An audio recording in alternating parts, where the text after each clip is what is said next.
ponemos en marcha un nuevo ciclo de Converso. Bienvenidos y gracias por estar. Hoy, Federico Aguilera. Estamos, siempre estamos. En la ruta que transitas, en la casa que soñás, en el tren en el que viajás, en la cancha donde alentás. Estamos, siempre estamos.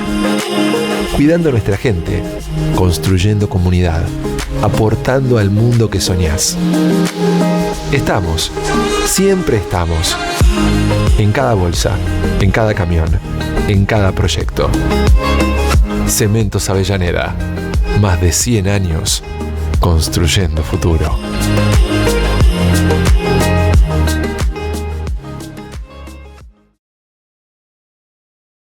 Federico, gracias por aceptar, bienvenido, por tomarte un tiempo para poder charlar un poco de política, de gestión, de la actualidad de Olavarría. Gracias por estar. No, gracias a vos, Fabricio, por la invitación. La verdad que un gusto y un placer estar en este programa. Bueno, a ver, te pregunto, de lo particular, ¿empezamos por lo general o empezamos por lo particular? Te doy la opción de arrancar por algún tema, que vos elijas el camino. Manejala como vos te parezca. ¿Qué Argentina estamos viviendo hoy, Federico? Bueno, la verdad que estamos viviendo una Argentina muy compleja. Una Argentina muy compleja en el sentido de una gran fragmentación social, donde claramente prima lamentablemente un discurso del odio, un discurso insensible, que es fomentado precisamente por parte de la máxima autoridad o de los responsables de llevar adelante el país. Y creo que esto se ve reflejado en las políticas que lleva adelante. Ciertamente había por parte de la población, por parte del electorado, por decirlo de alguna manera, cierto cansancio, quizás, cierto descreimiento en torno a lo que es la dirigencia política en general. Y este espacio político que encabeza hoy Javier Milei llegó con una propuesta de ser lo nuevo, de ser la nueva política, de ser lo distinto. Y creo que en ese escenario de descontento social, en ese escenario donde había muchos problemas también sin resolver, desde la política, y esto hay que hacer claro también, llegó al poder y a la presidencia con una propuesta que en ciertos puntos no está pudiendo cumplir. Y me parece que estamos viviendo tiempos difíciles, sobre todo para muchos sectores de la sociedad, que son los que realmente están sufriendo el ajuste que iba a sufrir la casta. Y esto me refiero con muchas de las cuestiones que cuando se presentó esta propuesta y cuando se llegó al gobierno se dijo que se iba a hacer. Se dijo de que se iba a atacar a la casta, que la casta era la política, que la casta eran los poderosos, pero estamos viviendo a lo largo de estos 18 meses un gobierno nacional que se ha dedicado a correrse de todas las responsabilidades que tiene el Estado. No ha hecho obra pública, no ha hecho un solo hospital o una sola escuela, no ha mantenido ni creado una sola nueva ruta, ha detenido por completo todas las obras que se están llevando adelante a lo largo y ancho del país. Esto ha traído como consecuencia y ha repercutido fuertemente en el sector de la construcción, ha repercutido fuertemente en el sector asalariado y ha repercutido fuertemente en el sostenimiento de fuentes de trabajo. Estamos viviendo un escenario en el cual ha habido el cierre de casi 35.000 pymes a lo largo y ancho de todo el país, más de 250.000 desempleados o nuevos desempleados, según el informe de la Superintendencia de Seguros de Riesgo de la Nación. Y al mismo tiempo también, en este escenario, estamos viendo un fuerte recorte en todo lo que es el área de salud, de educación. Lo que está sucediendo con el ámbito de la salud me parece que es lo más gráfico y lo más fuerte de lo que es el corrimiento de las responsabilidades de un Estado y que repercuten fuertemente en la comunidad. Lo que está sucediendo con las personas con discapacidad, este fuerte recorte que están atravesando y que está golpeando un sector tan vulnerable, un sector que necesita del acompañamiento, en una línea discursiva del que no hay dinero, del que no hay plata, pero por sobre todas las cosas, como te decía, desde un discurso insensible. Y me parece que eso es lo que más más se está preocupando o más nos preocupa a nosotros también en este momento. Te interrumpo un segundo, pero para aclararlo ahí. ¿No crees que Milei lo prometió en el 2023 a esto?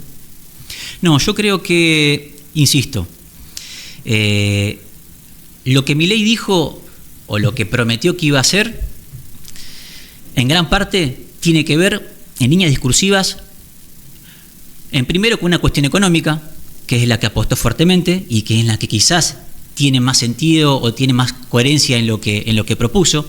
Atacó fuertemente lo que era la inflación.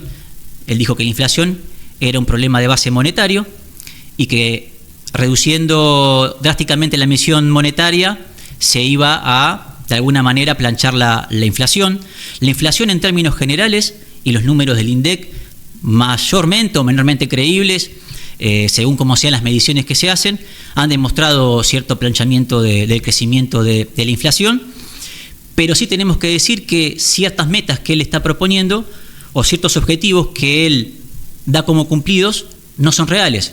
El tema de la inflación o una inflación sostenida en base a la caída del consumo, en base a la caída del poder adquisitivo de las personas, es una inflación o un detenimiento de la inflación que no es real, como tampoco es real el déficit cero al que apunta el gobierno nacional o el superávit que nos intenta vender, porque un superávit de un gobierno nacional que, como hoy decía, no invierte, no pone un peso en salud, no pone un solo peso en educación, no pone un solo peso en obra pública, que además recorta o se queda con los derechos de coparticipación de las provincias, y que además sostiene este superávit a través de la deuda externa, podemos concluir que realmente el superávit no existe. Es como, esto es trillado lo que voy a decir porque ya se ha hecho el ejemplo en reiteradas ocasiones, pero es como que en tu casa vos tengas un salario, te cobres mensualmente, que además tomes un préstamo en un mes determinado, pero que no pagues ni la luz, no pagues el agua, no pagues la obra social, no hagas ningún gasto y obviamente vas a tener un superávit, pero ese superávit en algún momento se termina porque en algún momento tenés que pagar la luz, el gas, el alquiler y todos los servicios. Y es un poco lo que hoy está sucediendo, me parece a mí, en la Argentina. Y creo que este modelo económico, de alguna manera, tiene un límite. Y tiene un límite no porque sea una cuestión de previsión, sea una cuestión de tener fe o no tener fe en lo que pueda llevar adelante este modelo económico, sino que tiene que ver con una cuestión de entendimiento histórico y económico. Digo, esto que estamos viviendo ahora en la Argentina, ya lo vivimos. Este modelo económico, que se vendía como algo nuevo, como algo novedoso, es el mismo modelo económico o la misma matriz económica que vivimos en la década del 90 con el menemismo. Es el mismo plan económico que vivimos con Martínez de Oz en la dictadura en la década del 70. No deja de ser el mismo plan económico que vivimos con De la Rúa a principios del 2000. Y la experiencia que tiene la Argentina con viejas recetas ya la conocemos. Es decir, no entiendo o no veo el camino que con viejas recetas ya utilizadas y que ya fracasaron, hoy el resultado sea distinto. Uno de los ejes centrales que lleva adelante esta política económica tiene que ver con el sostenimiento de un dólar bajo, planchar el dólar. Que tampoco sabemos si es real. Eso era lo que apuntaba y lo que iba, siguiendo la línea discursiva de lo que te venía diciendo. Un dólar que está sostenido a base de deuda externa, tomar deuda para sostener un dólar bajo y que tiene un solo objetivo o un máximo objetivo que también ya lo vivimos, que es la bicicleta financiera, que hoy se conoce comúnmente o más modernamente como carry trade. Sí.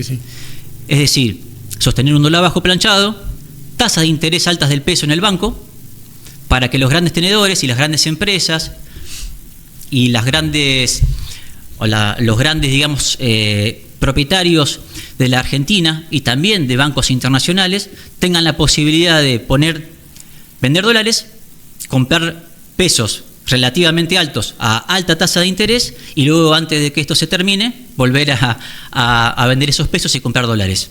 Esta bicicleta financiera, insisto, es el mismo plan económico que hemos venido viendo con Martínez de Oz en la década del 70, la vimos con Cavallo en la década del 90, La vimos también con López Murphy y Machinea en el gobierno de la Rúa, y en cierto punto también lo vimos con Macri, con Pratgay y Duhovne, que hicieron este modelo económico y que luego de 2 años de gobierno, recordarás bien, que sostenieron de alguna manera una línea económica ficticia. Luego de 2 años de gobierno, recordás que Toto Caputo se fugó a Brasil, dejó el gobierno y automáticamente se dispararon todas las alertas económicas y el gobierno empezó a caer en un declive económico que de hecho la gente lo reconoció 2 años después en las elecciones. Ahí quería llegar un poco para hacer un análisis del pasado para entender el presente, ¿no? Pero vos decías en el inicio, cuando te pregunté sobre la Argentina, que por ahí Milei es la respuesta a un cansancio de la sociedad por respuesta que la política en algún momento dejó de darle.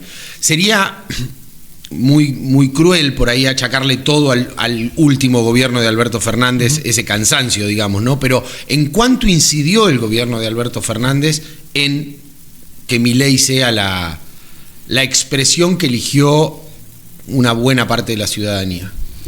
No, evidentemente para que Milei sea hoy presidente y haya ganado la expresión libertaria en la Argentina, hubo una multiplicidad de factores y causas que hacen que esto suceda, pero ciertamente creo yo que hay 3 elementos centrales. 1, los errores propios del peronismo. El peronismo pierde la elección de alguna manera. En segunda instancia, las virtudes, obviamente, del propio espacio libertario, porque no solamente que el peronismo pierde la elección, sino que también gana con una estrategia político-electoral Javier Milei las elecciones. Y tercero, un contexto internacional, que así también lo permitió, y que se dio en toda Latinoamérica y se está dando también en todo el mundo.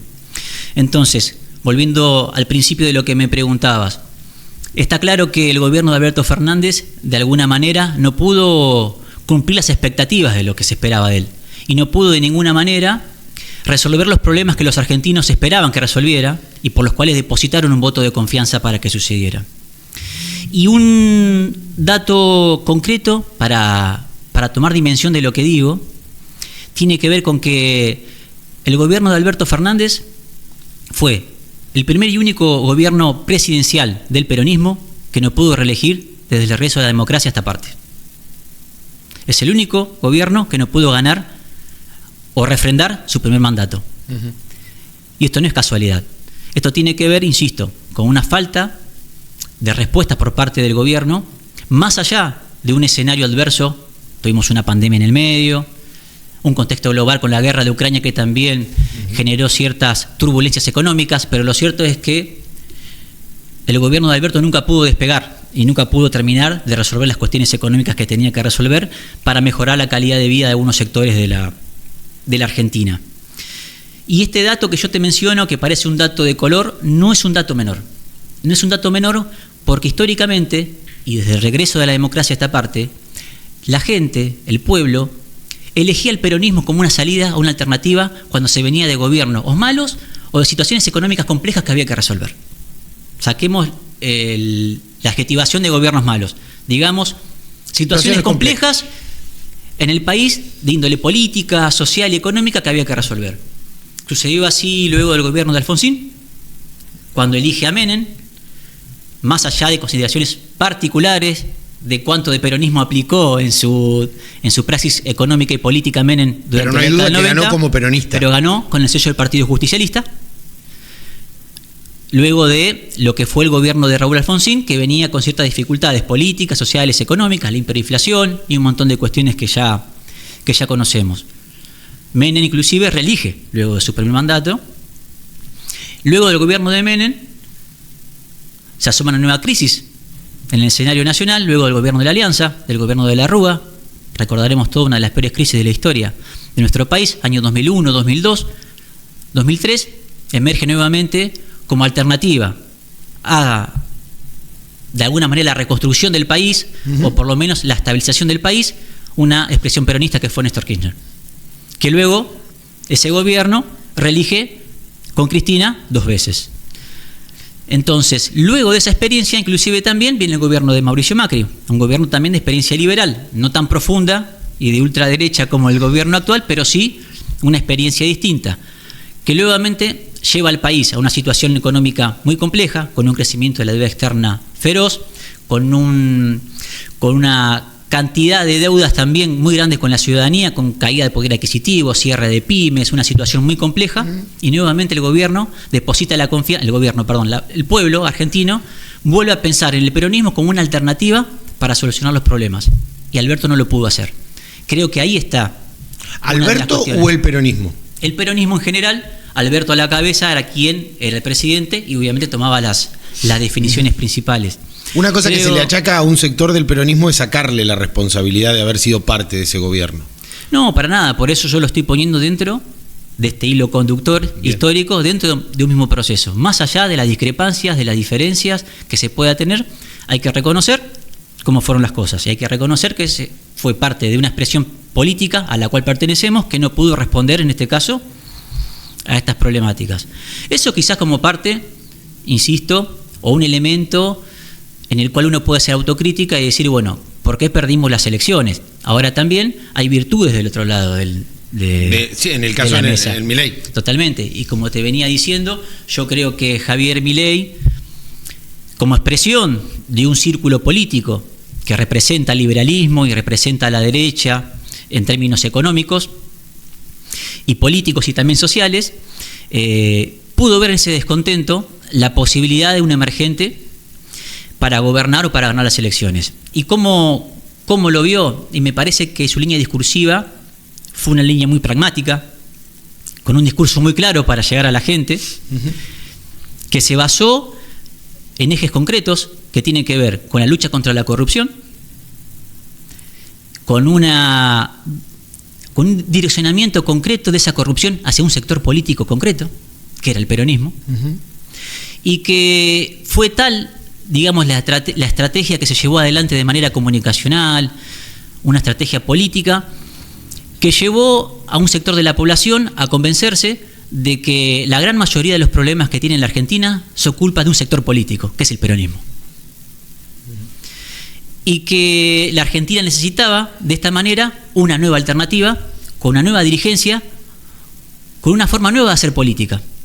Y ese es el discurso que primó claramente en la campaña electoral de Javier Milei, como te decía hoy, atacando de alguna manera a lo que él denominó la casta. A la casta identificada principalmente con un sector político. Sí, no habló de la casta en general. Exactamente. Era la casta, es el peronismo, o los cucas, o los mandriles, como prefiere llamarlo ahora, además en esta escalada violenta que así es. En esta mesa lo hemos hablado mucho porque tengo una preocupación fundada ya de tanta violencia, porque uno esa escalada no sabe cómo termina. Y a ver si con esto coincidís también. Digo, lo más preocupante por ahí del debate político actual es que se pusieron en crisis, en duda y en discusión cosas que desde el 83 hasta parte en la Argentina no se discutían. Yo percibo, está en duda o está queriéndose discutir el orden democrático en algún momento. ¿Coincidís con esto? Totalmente, me parece que creo que han habido ciertos consensos desde el regreso a la democracia, desde el Pacto de Olivos inclusive, y desde los sucesivos gobiernos democráticos que hemos tenido durante estos últimos 40 años, sobre ciertas cuestiones en las cuales no se puede avanzar o que son conquistas de la democracia en sí mismo. Y sí, como te decía en un principio, por eso caracterizaba más allá de lo económico al gobierno de Milei, también desde esta escalada de odio que vos mencionás, sí me parece que es preocupante y sí creo que tiene un arraigo, un sustento en lo que te venía diciendo anteriormente. Me parece que llevar el plano de la discusión a que hay en la Argentina un sector político determinado, que es el representante de la corrupción y del mal de la Argentina, lo que genera no es un debate racional. Lo que genera es un sentimiento o una emoción que va por encima de las discusiones racionales e ideológicas, que tiene que ver con un sentimiento de que ustedes son los malos y nosotros los buenos. Y cuando se lleva esa discusión a ese punto, los argumentos políticos, las medidas políticas que se tomen adelante, quedan opacadas por este discurso del odio. Y muchas veces avalan este discurso del odio. Yo te decía hoy que además hay contextos o escenarios nacionales que permiten que también sucedan estas cuestiones. que Javier Milei sea presidente, ¿no? No es casualidad que en el mundo o en Latinoamérica haya una oleada de gobiernos liberales o de derecha, como fue el caso de Bolsonaro en Brasil, como es el caso de Donald Trump hoy en Estados Unidos, con un fuerte discurso de odio, con un fuerte discurso según también el lugar donde se encuentren, en el caso de Donald Trump, a los inmigrantes, un fuerte discurso de odio hacia el extranjero, un fuerte discurso de odio hacia lo que no es norteamericano, y creo que tiene que ver con este surgimiento de las dirigencias políticas o los políticos outsider que vienen por fuera de la estructura política tradicional, que no son los malos de la política tradicional, que son los que vienen a representar el bien, la ética, la moral, pero que en ese discurso, en las prácticas, se arrasan con todo. Estamos hablando de un gobierno que no respeta ni siquiera la soberanía del Poder Legislativo. Un gobierno que o lo que no saca por decreto, o no lo puede sacar ahora por el Congreso, lo quiere hacer a través de la justicia. Un gobierno que ha avanzado sobre derechos básicos, como decíamos hoy, cerrando o desmantelando organismos sensibles o que nadie se hubiese imaginado que en la Argentina podía llegar a suceder. No hablo solamente de la Agencia de Discapacidad, no hablo solamente del veto a la Ley de Emergencia de Discapacidad, no hablo solamente de los jubilados, sino que hablo también de otras cuestiones centrales, como tiene que ver, por ejemplo, con un instituto oncológico que hoy está totalmente desmantelado, con políticas que tienen que ver con el sostenimiento de los sectores más vulnerables que hoy no existen, y con un montón de cuestiones y prácticas de, sobre todo, persecución a que piensa distinto. Y esto es algo que se está viendo muy a menudo, donde el presidente de la Nación, inclusive, desde sus redes personales, desde el lugar que asume desde la presidencia, persigue a todo aquel y hostiga a todo aquel que no piensa como él. Convengamos para hacer un paréntesis acá, discúlpame que te interrumpa, sí, pero no quiero que pase así nomás sin decirlo. La red personal del presidente deja de ser red personal del presidente cuando se convierte en presidente. Porque si naturalizamos que el Twitter del presidente es el Twitter de Javier Milei y no del presidente, vamos a terminar legitimando determinadas acciones. Perdón que te interrumpa, pero sí, me parece que es importante hacer ese subrayado, porque si no, el que está persiguiendo, el que está agrediendo, es el presidente de la Nación, no es el candidato a presidente o quien en su momento era el diputado nacional, ¿no? Coincido plenamente. Además, sumado a eso, como te decía, todo un aparato del Estado, con recursos del Estado, destinado a generar en las redes sociales ejércitos de troll que se dedican a hostigar a quienes piensan distinto. Prácticamente algo que no sucedía, no venía sucediendo, el hostigamiento a los medios de comunicación, al periodismo, algo que no recuerdo tampoco desde la democracia por parte de un presidente de un gobierno, denostar y perseguir de tal manera a los medios de comunicación, tratándolos de ensobrados, tratándolos de que todavía se es demasiado leve con lo que se le está diciendo a los periodistas, y un montón de cuestiones discursivas con aquellos que no piensan como uno. Me parece que se está viviendo un escenario muy complejo de fragmentación social, donde además el discurso que impera es el discurso no solamente del odio, sino también el discurso individual de sálvese quien pueda. Y que todo eso está generando una situación en la cual se avalan de alguna manera estas prácticas que deberían de alguna manera desterrarse, o como decías vos, que habíamos llegado a un consenso de que esto no se discutía más, cuánto eran los desaparecidos, por ejemplo. Claramente. Que no se discutía más el juicio y castigo, la verdad, la memoria y la justicia en la Argentina, que era un consenso colectivo de todos los espacios políticos y de la ciudadanía de lo que sucedió en nuestro país.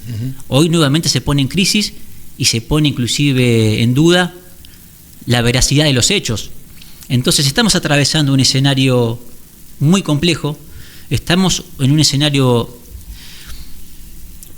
convulsionado, como te decía, y que a nosotros nos preocupa esta escalada del odio, porque además a toda esta situación lo que vamos viendo nosotros es que hay una denostación también de la política como herramienta de transformación.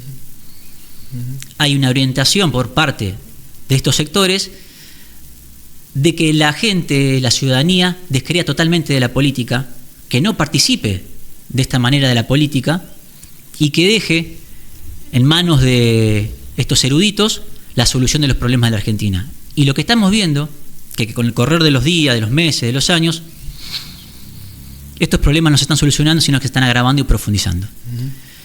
Y eso es peligroso. Cuando se genera un caldo de cultivo de odio, cuando no se responde desde el gobierno o del Estado a los problemas que la gente plantea, cuando se reprime la protesta social o el reclamo por parte de la ciudadanía en la calle como si nada, tiene un límite. Claro, porque pareciera que se vulneran derechos, manifestaciones sociales, y para que el sistema cierre hay que reprimir esa manifestación social de manera permanente, ¿no? Pareciera que es de la única forma en la que cierra un modelo como este. Totalmente, no, insisto nuevamente, no he visto en gobiernos anteriores, gobiernos democráticos anteriores, que con tanta facilidad se reprima a grupos de jubilados que van a reclamar con sus argumentos o no, un derecho tan básico como una jubilación más digna. Pegar a los jubilados, pegarle a las personas con discapacidad, algo que no se vio. Y un sector de la población que lo avala tiene que ver con esto. A ver, vamos así, entramos en otra parte de la charla. Yo hay algunas cosas de las que describiste acá que veo que están sucediendo en Olavarría. No me refiero a que una persona con discapacidad sufrió una vulneración de derecho. Digo, discursos violentos, fake news, troles, cuentas truchas. Indefectiblemente esto que plantea Milei bajó a Olavarría, ¿está en Olavarría? Yo creo que muchas de las prácticas que se ven a nivel nacional por parte del espacio libertario y el espacio que conduce Javier Milei se ven de alguna manera acá en Olavarría. Hemos sido testigos, no voy a decir víctimas, pero sí testigos en los últimos tiempos de una serie de fake news, de medios o pseudomedios opositores que surgen y que publican noticias sin ningún tipo de sustento, sin confirmar con las fuentes, sin ni siquiera llamar por teléfono y consultar si es real la noticia que está circulando, basadas en falsos comentarios.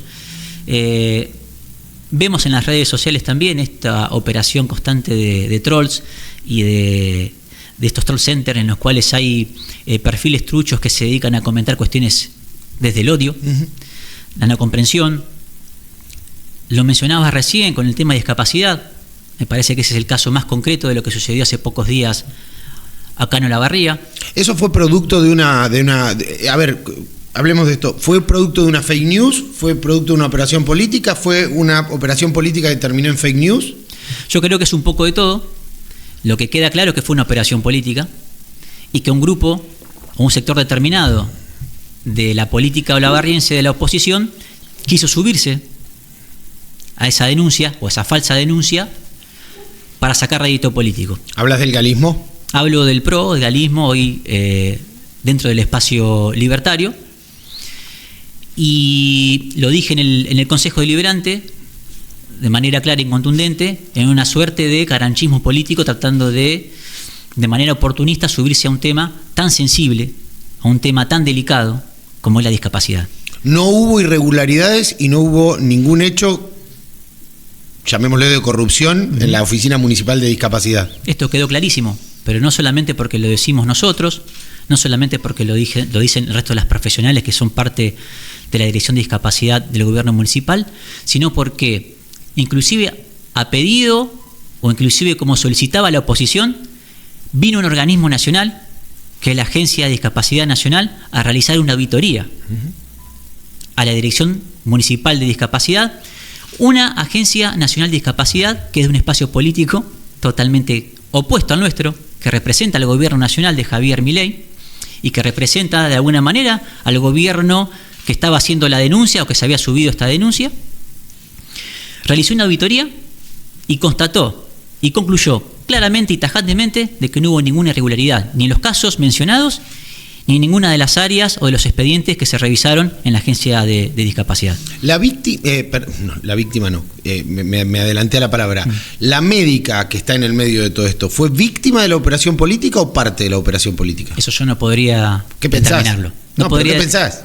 No podría determinarlo porque en realidad no conozco internamente cómo surge el trasfondo de esta supuesta denuncia. Si fue motivada por algún sector político o no, si fue algo que lo hizo de manera individual por motus propios, no tengo conocimiento de eso. Lo que sí tengo conocimiento, cuál es el desenlace de lo que sucedió Y lo que tengo conocimiento es que ninguna de las cuestiones que se denunciaron de alguna manera públicamente tuvieron a una prueba que constate realmente que eso sucedió. De hecho, de un sector de la oposición se salió públicamente, luego de que esto de alguna manera se hiciera conocido, público, a decir que iban a hacer una denuncia penal, a decir que iban a convocar a una sesión especial y crear una comisión investigadora por este tema, y nada de eso sucedió.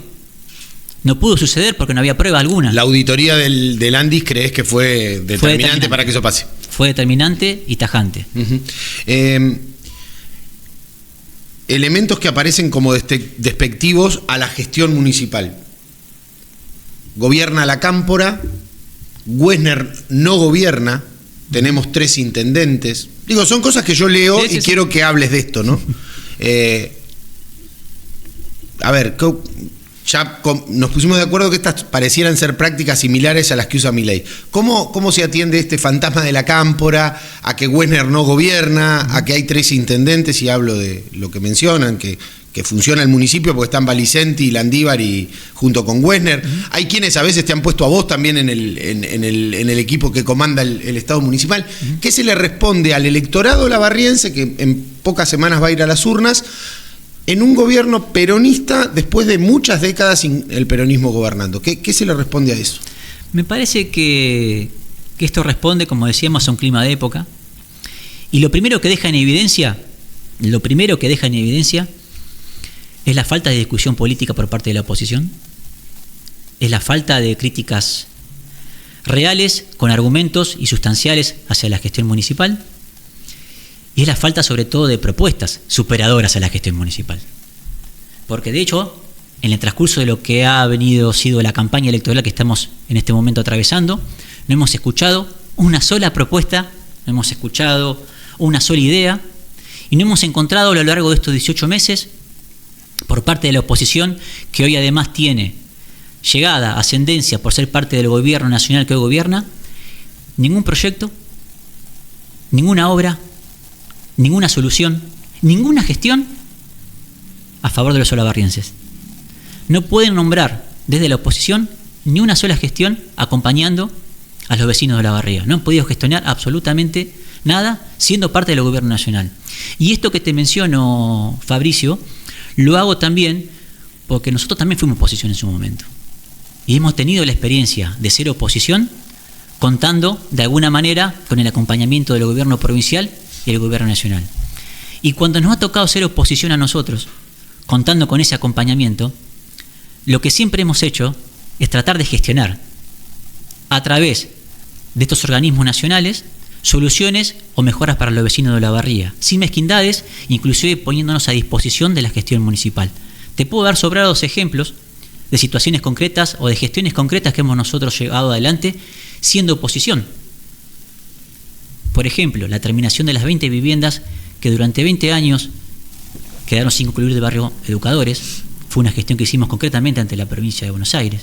La concreción del barrio Minero, de más de 45 personas o familias que hoy van a tener, o ya tienen, mejor dicho, su casa, que lo gestionamos a través del Organismo Nacional de Vivienda con el Plan Procrear, hoy ya desaparecido Plan Procrear. Hemos, inclusive en momentos críticos de gobierno, como por ejemplo en épocas de temporal, que muchas veces tenemos temporales que azotan a nuestro municipio, hemos colaborado a través de Desarrollo Social de la provincia de Buenos Aires trayendo chapas, tirantes y materiales para asistir a las familias que fueron afectadas por el temporal. Hemos puesto a disposición recursos sanitarios en la pandemia. Hemos llevado adelante una infinidad de gestiones. En el caso concreto mío, a mí me ha tocado inclusive generar gestiones históricas en otros ámbitos como el productivo, logrando la escrituración histórica del Parque Industrial 5 en Olavarría. Te puedo nombrar, insisto, infinidad de gestiones. Te pregunto, estas gestiones que vos decís no han hecho, ¿no las han hecho porque no quieren, usemos la palabra, por mezquindad? ¿No las han hecho porque el gobierno nacional directamente no van a pedirle nada porque son conscientes de que el Estado nacional no tiene política? ¿Por qué no las hacen o no las han hecho o crees que no la harán? Creo que es un combo de todo. Primero, la falta de capacidad de gestión queda en evidencia. La mezquindad política de alguna manera también queda en evidencia, de no querer colaborar con la gestión municipal, sino que simplemente poner palos en la rueda, poner trabas, realizar falsas acusaciones, no aportar ideas. Y obviamente también se encuentra con como dijimos hoy, un gobierno nacional que tiene un Estado que se está corriendo absolutamente de todas sus responsabilidades, y eso de alguna manera también, entiendo yo, de que genera limitaciones a la hora de poder llevar soluciones concretas. ¿No hablan? ¿No dialogan? No te sentás. A ver, algunos representantes del gobierno nacional los tenés en el Consejo Deliberante, compartís trabajo con ellos, digamos, ¿no? No hay un momento en el que digas, che, a ver, nos pueden... No hay chance de interactuar con ellos para provocar alguna acción que beneficie a Olavarría desde el gobierno nacional directamente. No hay, mira, a nivel nacional está claro que no hay canales de diálogo directos, digo, entre municipio y gobierno nacional, y a nivel local o municipal no hemos encontrado el ámbito en el cual se dé esa voluntad de generar algo en conjunto. A eso me refería. Realmente no existe esa voluntad, o al menos por lo menos no la ha manifestado. Y en casos puntuales y concretos sí hemos levantado el teléfono, vuelvo al tema de los temporales, para ver si desde el gobierno nacional se podía conseguir alguna ayuda, y no hemos obtenido absolutamente nada. Han habido situaciones puntuales y concretas en las cuales hemos querido ver si ha habido respuesta o si había posibilidad de trabajar en conjunto, y no la hemos encontrado. ¿Cómo se construye una ciudad de esta manera? Porque, a ver, uno presupone que oficialismo, circunstancialmente oficialismo, con circunstancialmente oposición, deberían dialogar en función de la ciudad. Es un poco lo que te venía diciendo, que la práctica que al menos tratamos nosotros de llevar cuando fuimos oposición, de nuestro rol, sin dejar obviamente de decir lo que pensábamos que estaba mal, nuestras críticas, aportar nuestras ideas, pero siempre que nos tocó ser oposición, nosotros nos pusimos a disposición de tratar de colaborar en función y en beneficio de los vecinos de Olavarría, más allá de quién gobierne y cuál sea el color político. ¿Este no diálogo es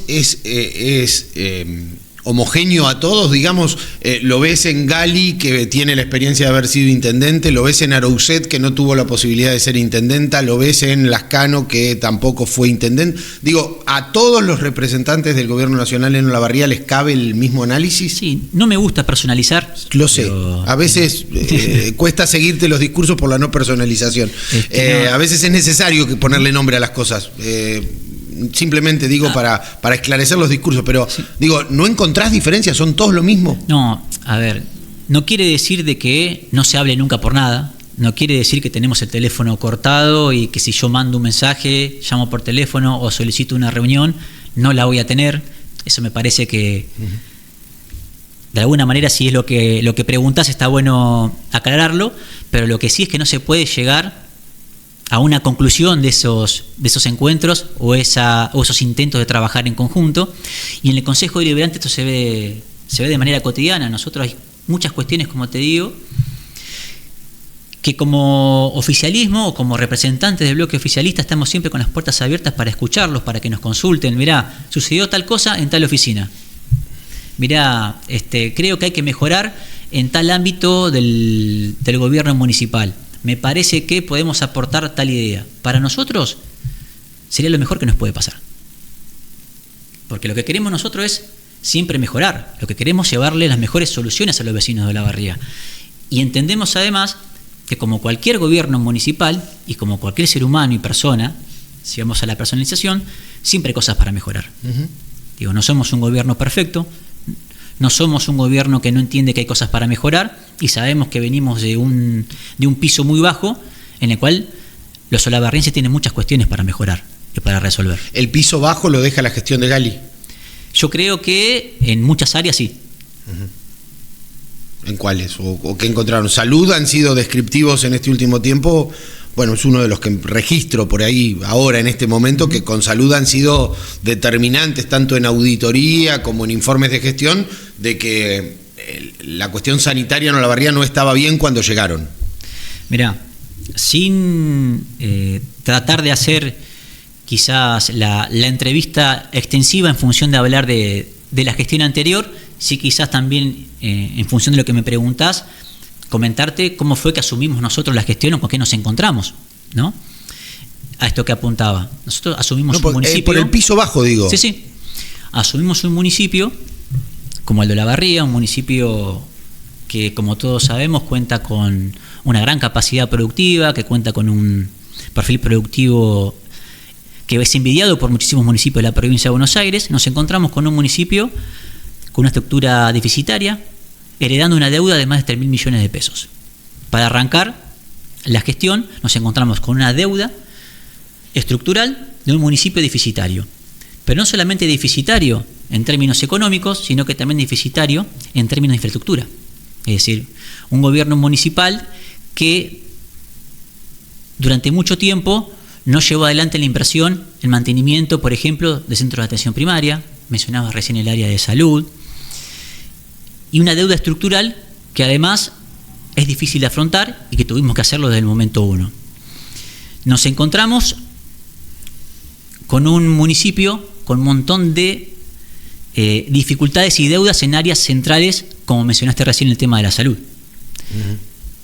El tema de la salud me parece que es paradigmático, porque nos encontramos con un hospital municipal y un sistema sanitario de salud que tenía una aparatología con una antigüedad de más de 25 años, con aparatos que rondaban entre los 15 y 25 años, que habían sido comprados durante la gestión de Helios Echeverri o de José Echeverri y que no habían sido renovados, que habían perdido su vida útil, y que, por ejemplo, significó al gobierno municipal poner el foco y el eje en la recuperación de la aparatología que necesita el municipio de Olavarría. De hecho, se ha hecho una gran inversión, en más de 300 millones de pesos, comprando ecógrafos. En el día de ayer, la noticia de que, la compra del arco en C, rayos X, la cámara hiperbárica, que en el día de ayer volvió a ponerse en funcionamiento. Toda, digamos, una deuda en cuanto a infraestructura y aparatología en el hospital que este gobierno tuvo que hacerse cargo, y además también en términos de generar un plan rector o un plan en el sistema de salud que esté acorde a lo que necesitan los vecinos de Olavarría. Te pregunto ahí, cuando se estaban preparando para gobernar, ¿el diagnóstico que tenían del estado de situación de la Municipalidad de Olavarría era similar a lo que encontraron? ¿O realmente el diagnóstico que habían hecho era bastante más benévolo para con lo que se encontraron? De alguna manera, de antemano sabíamos que íbamos a encontrar en muchas áreas y en términos generales de la gestión municipal este tipo de desfasajes o este tipo de situaciones. Obviamente que cuando uno ya asume en la diaria de la gestión y puede ver de primera mano las cuestiones que te vengo mencionando, se empieza a tomar otra dimensión de lo que realmente se recibió. Eso está claro. Pero para nosotros, lo que fue el primer año de gestión de Maximiliano, se tuvo que poner mucho el eje en lo que tiene que ver con esto que llamamos nosotros esta gestión austera, que tiene que ver con el reordenamiento de los números, esto que tiene que ver con tratar de reducir el déficit operativo que tiene la Municipalidad de Olavarría y estructural que tiene la Municipalidad de Olavarría. Significó llevar adelante medidas muy importantes para poder tratar de revertir esta situación. Cuando me refiero a tomar medidas, por ejemplo, a renegociar cuestiones del contrato con la empresa de servicios Malvinas, que es la que mayor erogación de gasto le genera a la Municipalidad de Olavarría.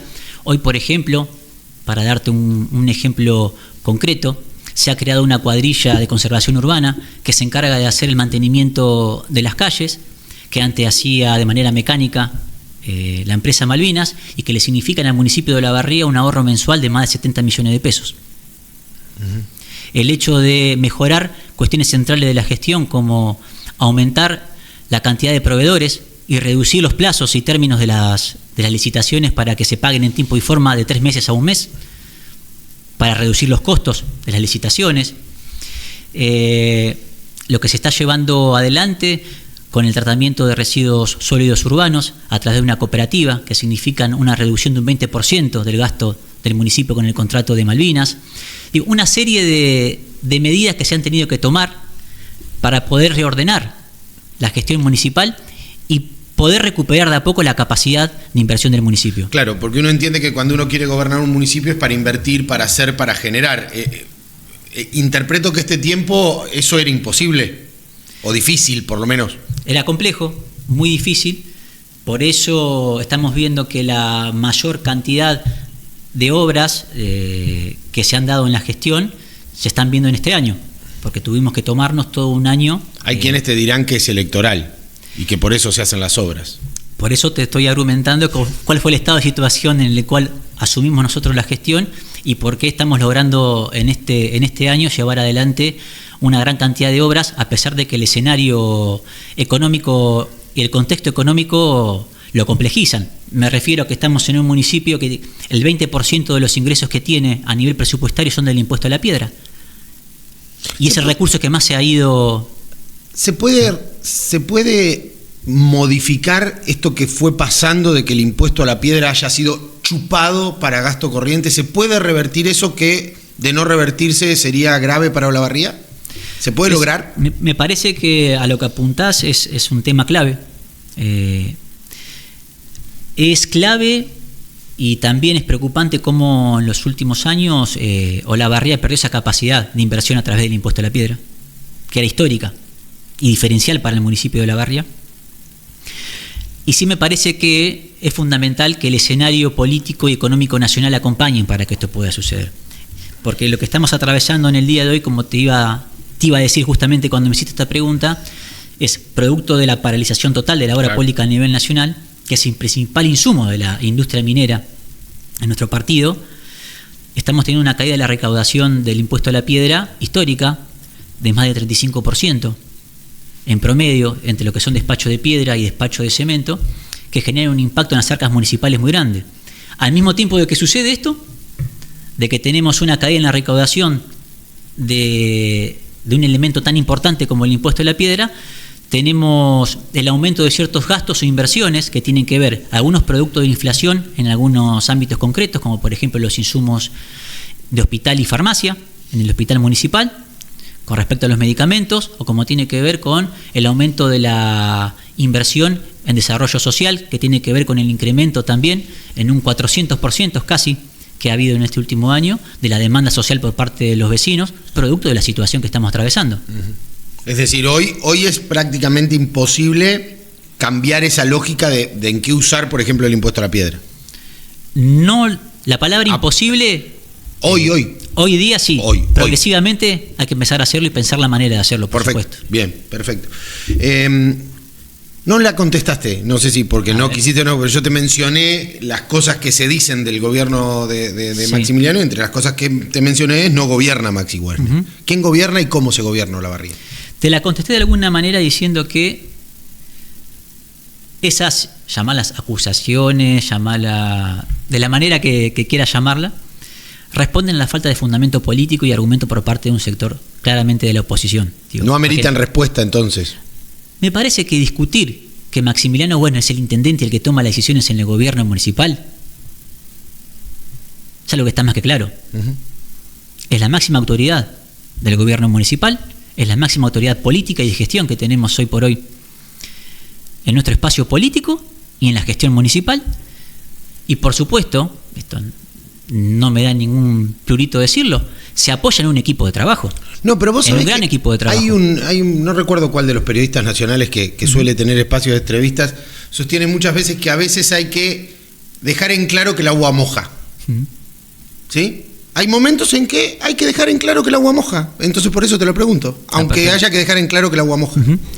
Parece perfecto. Y siguiendo con lo que te venía diciendo, nosotros, por suerte, y más que por suerte, también por trabajo propio de nuestro espacio político, hemos logrado a través de los años consolidar un equipo de trabajo muy grande en el cual contamos y nos apoyamos en una gran cantidad de personas con gran conocimiento en diferentes áreas de la gestión, con gran conocimiento del territorio de Olavarría, y que sería insensato por parte del intendente que no se apoye en ese equipo a la hora de tomar decisiones, que una sola persona sea la que define, sin consultar absolutamente nada, todas las áreas del municipio y todo lo que sucede en un municipio tan grande como Olavarría.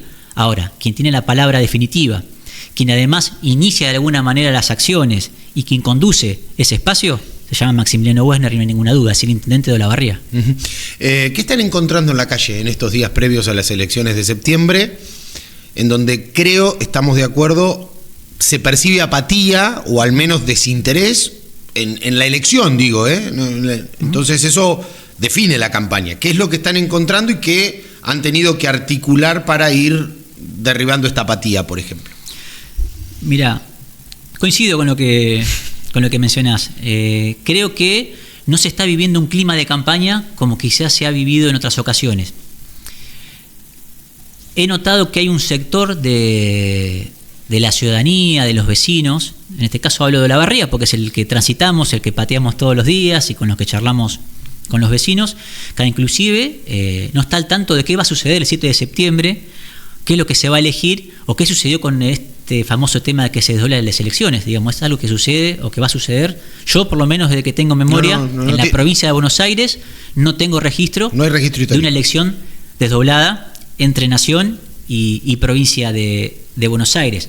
Entonces es un escenario distinto, donde todavía la gente no está acostumbrada, pero también, y hago ahí de lo que charlamos en off antes de empezar la entrevista, creo que hay en la calle y en la gente un clima de no campaña, pareciera, ¿no? Esto de que también se traduce en lo que te decía hoy. No vemos, por ejemplo, en Olavarría un sector de la oposición caminando las calles, no vemos un sector de la oposición proponiendo nuevas ideas, no vemos un debate político claro para la ciudadanía. Y eso creo que se traduce también en los vecinos. Pero sí lo que percibimos nosotros, más allá, como vos decís, de que no hay un clima neto de campaña, a medida que se acercan los días a la elección del 7 de septiembre, la gente quiere informarse claramente de lo que está sucediendo, empieza a preguntar, se empieza a acercar a los locales partidarios, porque tiene que definir qué es lo que va a hacer. ¿Confías en que va a ser, que puede ser bajo la participación? Perdón, confías no, digo, ¿crees que se puede revertir esta hipótesis de que va a ser baja la participación electoral? La tendencia de lo que venimos viendo en las elecciones que se han dado en otros distritos, en otras provincias, es que la participación ha bajado exponencialmente. No arriesgaría a decir qué va a suceder o qué no, pareciera que es la tendencia, pareciera de que va a haber menor participación que en las elecciones anteriores. ¿La no participación será respuesta al gobierno de Milei? Digo, porque Milei es la respuesta al enojo de la gente con la política. Lo hago muy rápido y muy burdo. Milei, respuesta de la gente enojada con un sistema. La gente que se enojó con el sistema dijo Milei no cumple. Bueno, listo, no voy. ¿Puede ser esa? ¿Se puede seguir esa línea? Yo creo que en gran parte sí. Obviamente que no explica la totalidad. No. Obviamente que el electorado es muy diverso, muy complejo, pero sí tiene que ver con parte de lo que venimos hablando, de una propuesta de gobierno que no está cumpliendo las expectativas, que en cierto punto tuvo una línea discursiva que no pudo sostener en el tiempo, más allá de algunas cuestiones concretas. Vamos a volver a los ejemplos concretos. Hoy hablábamos del tema del ajuste a la casta. Bueno, Javier Milei y el Gobierno Nacional habían determinado o habían propuesto en plena campaña que iban a bajar los impuestos a la gente, que iban inclusive a reducir o a eliminar algunos impuestos. Sin embargo, en la práctica lo que ha sucedido es todo lo contrario. La gente paga más impuestos a las ganancias. Los únicos impuestos que se han bajado o reducido tienen que ver con los grandes sectores de la economía, como la baja de retenciones. No ha habido baja de ningún impuesto pausible o sensible para la gente. Los servicios siguen aumentando. El combustible sigue aumentando. Los alquileres siguen aumentando. Es decir que hay ciertas cuestiones que el gobierno creo que no está leyendo. O como decías, quizás vos sí lo está leyendo, pero lo hace de manera consciente, como parte de su plan económico, pero que no están a las expectativas de lo que la gente espera. Y sí hay una cuestión también muy interesante para analizar. Una de las cuestiones que este gobierno también de alguna manera llevó como plataforma de gobierno, de campaña, y lo está haciendo hoy en día, porque hoy la propuesta de campaña del gobierno nacional no hay una propuesta clara, es o nosotros o el kirchnerismo. De hecho, la propuesta o el eslogan es kirchnerismo nunca más. No hay una sola propuesta concreta de campaña. La hizo en función de lo que dijimos hoy, atacando al nervio duro de la corrupción en el sistema político y en la sociedad. Y ese discurso, hoy por hoy, está puesto en crisis hacia el propio gobierno nacional. ¿Por qué? Por los casos de corrupción de público conocimiento que están estallando en la cara, hoy por hoy, de la gestión de Javier Milei. En la cara de la secretaria general de la presidencia y primera dama del gobierno de Milei. Digo, es en el núcleo duro. En el núcleo duro, lo que está sucediendo hoy por hoy. Hoy mencionamos precisamente la Agencia Nacional de Discapacidad y la cuestión de discapacidad. Nos encontramos con un gobierno nacional que hizo un fuerte hincapié en que había que reducir el gasto y el presupuesto en discapacidad, que llevó adelante una medida que es la revisión de todos los carnets de discapacidad y las pensiones por discapacidad de las personas que la venían cobrando, aludiendo a que había avivadas y curros o gente que cobraba y realmente no la merecía, bajo el discurso de que no hay plata.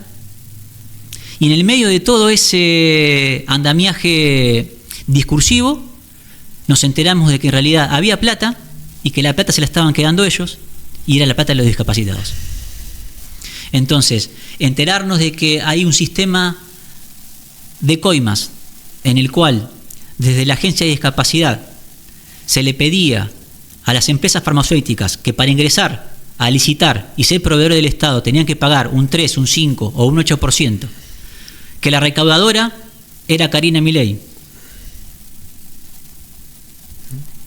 y que además de todo eso, ese círculo, digamos, de poder, estaba incluido también Eduardo Lule Menem, y estaban incluidos funcionarios de la Agencia Nacional de Discapacidad, a través de un audio que se hizo público, que es irrefutable. Yo creo que a la gente le ha generado un impacto muy grande. En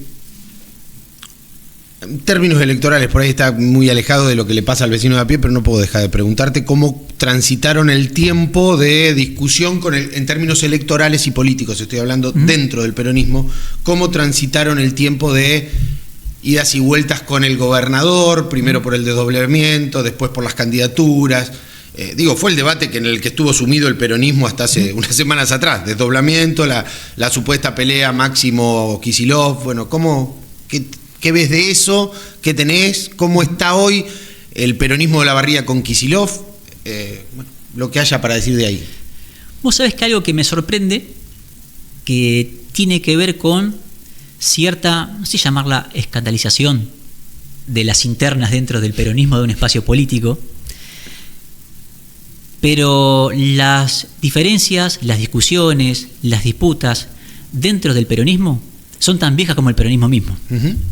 De hecho, desde que el propio Perón, como líder del espacio, se exilió en el año 55, luego de que fue proscripto, luego del golpe militar, emergieron una gran cantidad de discusiones y de espacios dentro del propio peronismo que llevaron de diferente manera discusiones con matices de qué proyecto de peronismo queremos y hacia dónde lo tenemos que apuntar. Algunos más conservadores, otros menos conservadores. Y yo creo que, ¿por qué digo que me llama la atención esto de escandalizarse o preocuparse por las discusiones internas del peronismo? Porque yo creo que son sanas. Yo creo que no hay que enojarse, creo que no hay que preocuparse, sino que por el contrario hay que ponerse contento que dentro del espacio político del peronismo haya discusiones, haya matices, haya diferencias, porque además soy un convencido que de esas discusiones, de esas peleas, si querés llamarlas, de esas discusiones salen mejores síntesis. Pero que se haya atacado en algún momento la forma de gestionar de Kicillof o discutirle públicamente la forma de gestionar a Kicillof. No hablo del peronismo de la Barría ahí, sino en general. Aparecieron críticas a la gestión de Kicillof desde el propio espacio. Eso también es sano, hace bien al debate. Yo creo que hay algo que preocupa, pero sobre todo preocupa al propio electorado, ¿no? Esto que hablábamos hoy, que cuando estábamos en la calle, si vos le preguntás a la gente común y corriente qué pasó con la interna del peronismo, qué pasa con la interna del Espacio Libertad de Avanza, no solamente que no tiene idea, sino que no le interesa. La gente quiere que la política le resuelva los problemas que tiene, que está para eso. Y sí creo que hacia adentro del peronismo, por supuesto, cuando hay discusiones, a los compañeros que son parte de nuestro espacio no les gusta y les duele ver este tipo de discusiones, como mencionás, que se den en ámbitos por fuera de las cuatro paredes o fuera de los ámbitos partidarios. Eso está claro, porque lo que aspira o lo que aspiramos, obviamente todos los que formamos parte de este espacio, es siempre la unidad, ¿no? Y entendemos que lo mejor que nos puede pasar siempre, en épocas electorales sobre todo, es llegar en unidad. Pero la discusión que estamos dando, o la que tenemos que dar, y se tiene que dar siempre, es para qué esa unidad. Por eso digo que es sano que haya discusión, porque la unidad simplemente para ganar una elección no sirve para nada. La unidad tiene que ser en función de un proyecto político común, superador, que es lo que el peronismo necesita y por lo que tiene que discutir en serio. ¿Kicillof está llevando adelante políticas para cambiarle la vida a los bonaerenses? Yo creo que sí. Yo creo que es una de las mejores gestiones de la historia de la provincia de Buenos Aires.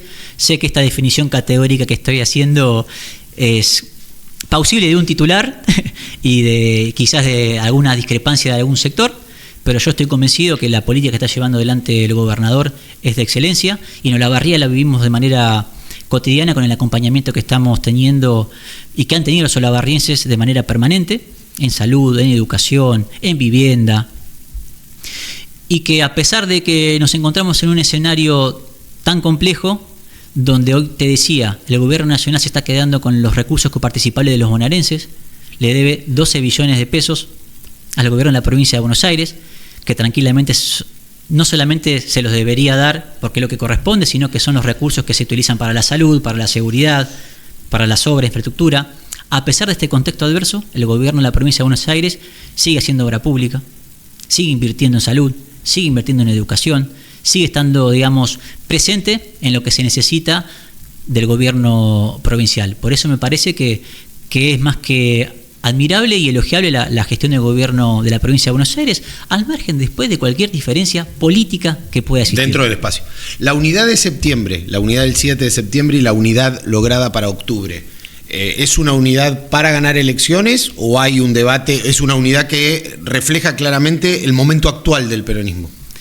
De hecho, para llegar a esta unidad de este 7 de septiembre y seguramente la elección que se va a dar ahora en octubre, hubo grandes debates, como bien lo mencionaste, hubo grandes discusiones que creo que todavía no están saldadas de todo. Creo que todavía hay que seguir discutiendo, creo que todavía hay que seguir trabajando para que el peronismo sea la alternativa que los argentinos elijan dentro de 2 años.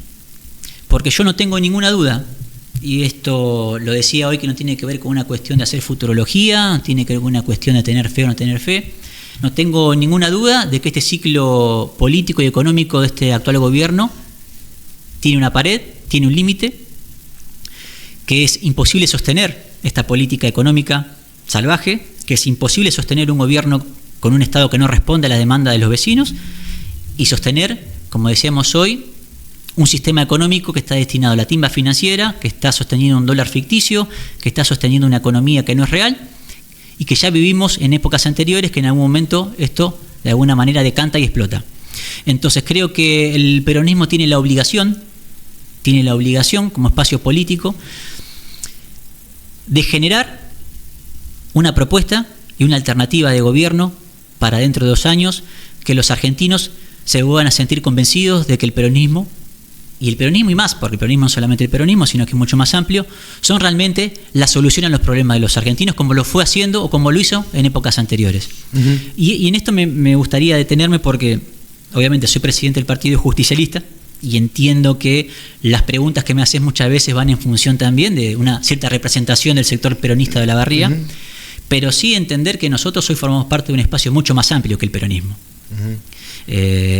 Quiero decir que nosotros representamos hoy por hoy los intereses no solamente de los peronistas de Olavarría, sino de todos los vecinos y vecinas de Olavarría, y somos parte de un frente político que está conformado por peronistas, por no peronistas, por progresistas, por radicales o exradicales, por gente que no forma parte de ningún espacio político, que simplemente adhiere a un modelo de gestión. Estás hablando en el plano local. En el plano local, y que también se traduce de alguna manera en otros planos.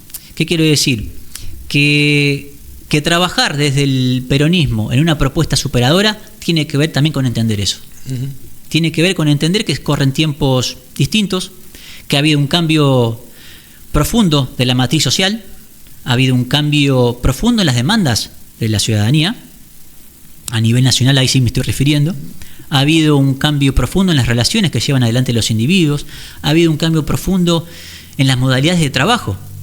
La clase trabajadora, que era el eje o la columna vertebral del peronismo, no tiene las mismas características ahora que en la década del 40. Entonces, todas estas situaciones que son atravesadas por los cambios estructurales, culturales, además atravesadas por la vorágine de los medios de comunicación, los avances en las redes sociales, han generado una sociedad muy distinta a la que vivimos hace 10, 15 o 20 años. Y eso también exige la reconfiguración del esquema, no solamente de la política en general, sino también de la propuesta del peronismo en particular. Hay cosas que envejecen rápido, dicen. Está el chiste, este tuit envejeció rápido, esto se puso viejo rápido. Antes del cierre de lista de octubre, de las candidaturas de octubre, mira las cosas que hay que ir explicando para que se entienda, el intendente Wessner pidió por Máximo Kirchner como candidato a diputado nacional y eso no pasó. No pasó porque primó la unidad, digo, más allá de que por ahí no hayas estado en la mesa donde pasaron las cosas, pero sí tu opinión, ¿no? A Máximo Kirchner le cabe otro lugar en otro momento de la historia, ¿no era este el momento? Más allá de lo que deseó el intendente Wessner en ese momento. Desconozco obviamente los pormenores de esas propuestas, de esos debates, de esos intercambios en los cuales se definen las candidaturas a nivel provincial y nacional. Obviamente no es el ámbito en el cual participo. Yo creo que en este caso Máximo también es consciente de cuál es el rol histórico que le toca asumir. Lo ha dicho en reiteradas ocasiones, en muchas entrevistas que le han hecho, que él va a ocupar el lugar que le toque dentro del espacio político, el que sea necesario, sea siendo candidato o no siendo candidato. Y esto que a veces parece algo como también una frase trillada o algo que es vacío de contenido, es muy importante llevarlo a la práctica. Y yo creo que Olavarría es un ejemplo concreto de esto. Y no es que quiera hacer autorreferencia, pero en Olavarría nosotros hemos logrado en Maxi una alternativa superadora, y a mí, habiendo sido en su momento candidato a intendente en el año 2019, me toca acompañar, en su momento como candidato a Maxi y ahora como intendente, en esta al menos primer periodo de gestión. Digo al menos primero porque aspiramos seguramente, si la ciudadanía así lo quiere, a seguir gobernando, porque tenemos muchas cosas por hacer, pero digo, a cada persona le toca ocupar un rol determinado en la construcción de un espacio colectivo. Siempre hay que primar lo colectivo por sobre lo individual. Y si el espacio colectivo requiere que en algún momento determinado de la construcción uno ocupe un rol determinado, lo tiene que hacer o lo hace sabiendo que es en bien o es en función del bien común. No iba a preguntarte eso, no iba a ir tan atrás en los lugares que te tocó en la política local, pero entraste, abriste la puerta. ¿Te queda como pendiente la intendencia de Olavarría? Mirá, más allá de lo que decían los compañeros. Sí, no. No es lo que deciden los compañeros, sino que yo soy parte del mismo esquema en el cual decidimos con los compañeros. Bien. Esto es importante dejarlo en claro. Nosotros somos parte de un espacio político que viene trabajando en Olavarría hace más de 12 años. Van a ser 13, 14 años dentro de poco. Y que venimos consolidando un espacio político con un objetivo claro, que era la de ser gobierno municipal, con una propuesta local superadora para los vecinos de Olavarría, y eso lo logramos. Lo logramos con Maxi en el 2023, por lo cual a mí no me queda, desde lo personal, ningún, ninguna espina o ningún resquemor desde lo individual de decir, bueno, me hubiese gustado ser intendente. En el año 2019, cuando fui candidato, porque así el espacio lo requería, estábamos preparados para ser intendente. Y ahora en el 2023, cuando fuimos con Maxi, estábamos más preparados todavía para ser intendente, porque somos parte del mismo espacio político que viene trabajando hace años por el mismo objetivo. Y eso es lo importante, me parece, que va más allá de lo que uno quiere hacer personalmente, sino que tiene que ver con pensar, poner el carro por delante, como muchas veces se dice, como un dicho común, por sobre lo particular. Bien, nos va apretando el tiempo y quiero tratar de mantener los parámetros de horarios habituales del espacio. Te voy a preguntar 3 o 4 cositas como para pedirte una respuesta también corta en ese sentido, para pisar picar en esos lugares. De este trayecto del gobierno de Wessner a esta parte, ¿qué es lo mejor o qué es lo positivo y qué es lo pendiente y urgente? O sea, no pendiente de acá a 2 años, sino pendiente y urgente a resolver. ¿Qué crees que podés decirme de eso? Lo mejor y lo pendiente a resolver ya. Sí. Me parece que es evidente que desde que asumimos esta nueva gestión y que ha asumido Maxi la intendencia, ha habido un cambio profundo de impronta de gobierno municipal. Y una de las cuestiones donde se ve más claramente este cambio de impronta tiene que ver con la cercanía con la gente. Esta es una gestión que está constantemente 24 horas del día, los 7 días de la semana, en la calle con la gente. No solamente el intendente, sino también sus funcionarios. Lo hemos materializado en un programa municipal que se llama Barrio por Barrio, que se lleva adelante todas las semanas con todo el gabinete municipal y con trabajadores municipales, donde vamos, como lo dice el nombre del programa, barrio por barrio y localidad por localidad, charlando con los vecinos, escuchando cuáles son sus demandas y contándoles cuáles son nuestras propuestas y los programas municipales que estamos llevando adelante. Pero esa práctica que materializamos o que lo hacemos de manera institucional en el barrio por barrio es una práctica cotidiana de esta gestión municipal. Y creo que ese es el primer cambio fundamental que muestra la impronta de gobierno de Maximiliano Wessner. Otra de las cuestiones fundamentales, me parece a mí, que marcan la impronta de esta gestión, tiene que ver con la honestidad y la transparencia. Me parece que el olavarriense, el vecino olavarriense ha encontrado y ha buscado también en Maximiliano en esta gestión, una gestión que transite su responsabilidad desde la honestidad. Y creo que era una demanda también de los vecinos de Olavarría, viniendo de una gestión anterior que había sido, lamentablemente, de alguna manera, salpicada por varias causas de corrupción. Entonces me parece que ese es uno también de los grandes hitos o cambios que nosotros podemos ver desde la impronta que mencionás vos desde la gestión. La honestidad y la transparencia de nuestro intendente y nuestro equipo de trabajo. Me parece... También eso es aclarar que el agua moja. Pedirle a un gobierno transparencia y no corrupción es un poco más que aclarar que el agua moja. Sí, pero sí me parece que en lo que tiene que ver con las demandas que nos encontramos nosotros en el año 2023 por parte de la ciudadanía, con respecto a la gestión anterior, era uno de los temas o los ítems que se mencionaban lamentablemente, como vos decís.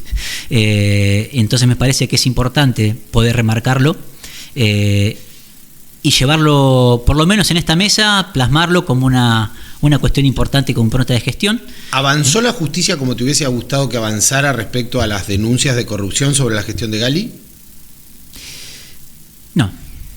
No me parece que... A ver, yo no soy quien para intrometerme, obviamente, en un poder totalmente distinto al que a mí me toca transitar, pero sí de la opinión quizás como un vecino de Olavarría y conocedor, además de cómo fueron las circunstancias en las cuales se llevaron adelante las distintas causas judiciales que atraviesa hoy el ex gobierno municipal. Sí vemos en muchas de estas causas judiciales que no ha habido avances concretos. Por ejemplo, yo sé que en uno de los programas que tuviste acá en Converso estuvo participando Mariano Ciancio, que es una de las personas que está involucrada, mencionada dentro de la famosa causa de los terrenos. Bueno, nunca fue citado a declarar. Uno de los principales mencionados dentro de la causa nunca fue citado a declarar. Claudio Peralta, que fue otra de las personas públicamente mencionadas, que están obviamente también en la causa, no fue citado a declarar.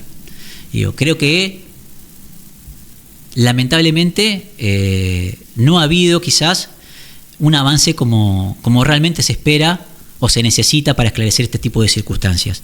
No quiere decir que esto nunca suceda.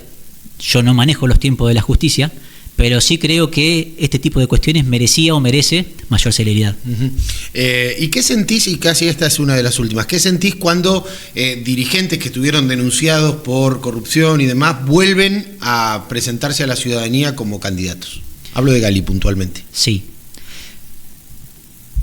Mirá, hay una cuestión que se utiliza como argumento general que tiene que ver hasta que la justicia no determine si esto fue así o no fue así, uno siempre preserva el derecho y la situación de inocencia.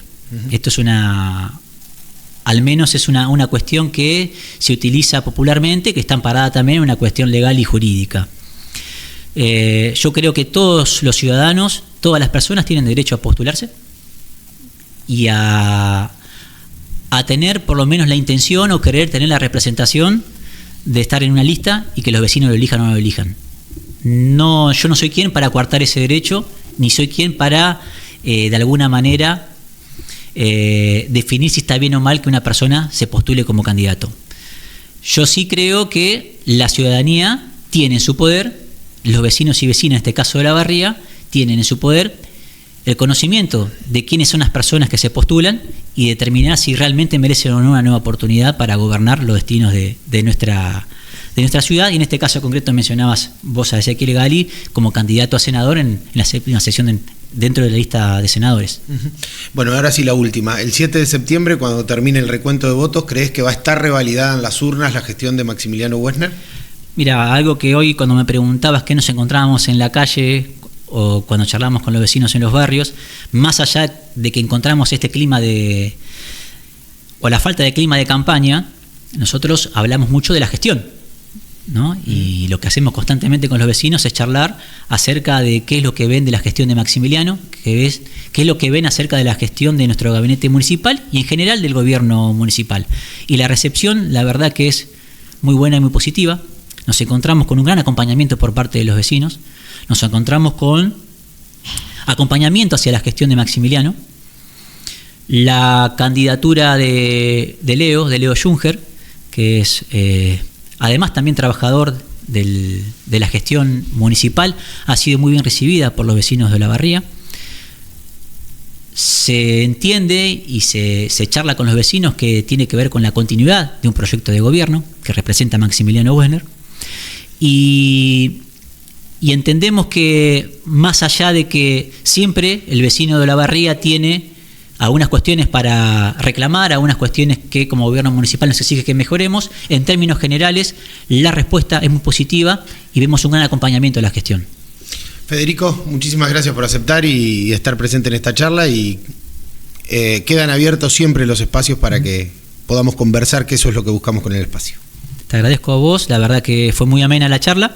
Es más, no tendría problema de seguir charlando de los temas que queden pendientes, así que será en otra ocasión. Y bueno, agradecerte por el espacio y por el lugar, y también a los vecinos de Olavarría que vayan a ver esta entrevista, desearle también lo mejor. Gracias. Estamos, siempre estamos. En la ruta que transitas, en la casa que soñás, en el tren en el que viajás, en la cancha donde alentás. Estamos, siempre estamos. Cuidando a nuestra gente, construyendo comunidad, aportando al mundo que soñás. Estamos, siempre estamos.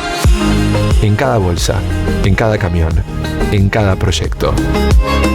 Cementos Avellaneda, más de 100 años construyendo futuro.